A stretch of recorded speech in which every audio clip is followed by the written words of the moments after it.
আমি যদি আপনাদের সাথে দেখা না করি, দোয়া না নেই, তাহলে আপনাদেরও মনে একটা কষ্ট থাকবে। আমাদের মাঝে এসে উপস্থিত হচ্ছেন নেত্রকোনা এবং বাহারটা আসনের মনোনীত প্রার্থী 11 দলীয় জোটে জনাব ফাহিম খান পাঠান সাহেব আমাদের মাঝে আসছে।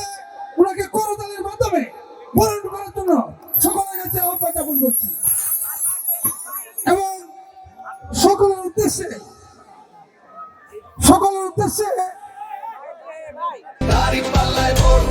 বাংলাদেশ বুঝে নিন।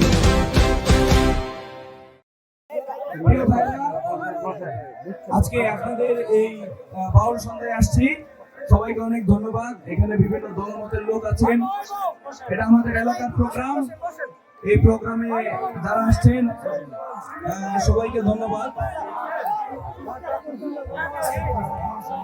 আপনারা আমাদের এলাকার সন্তান, আমি আপনাদের এলাকার সন্তান। আমি যেহেতু একটা নেতৃত্বের জায়গায় আছি, অবশ্যই আমার উচিত আপনাদের দোয়া নেওয়া বা দেখা করা, তাই না? আমি যদি আপনাদের সাথে দেখা না করি, দোয়া না নেই, তাহলে আপনাদেরও মনে একটা কষ্ট থাকবে। আমি যে জায়গায় যাওয়া সম্ভব আচরণ বিধি মেনে আমি সব জায়গায় যাওয়ার চেষ্টা করছি, যেখানে দেখছি আমার ভাইরা আছে, বন্ধুরা আছে, ঠিক আছে, এলাকার সন্তান হিসেবে। তো আপনারা আমার জন্য দোয়া করবেন। আমি নেত্রকোনা 2 সদরবাজার আসনের 11 দলীয় জোটের প্রার্থী, আমার মার্কা শাপলা কলি।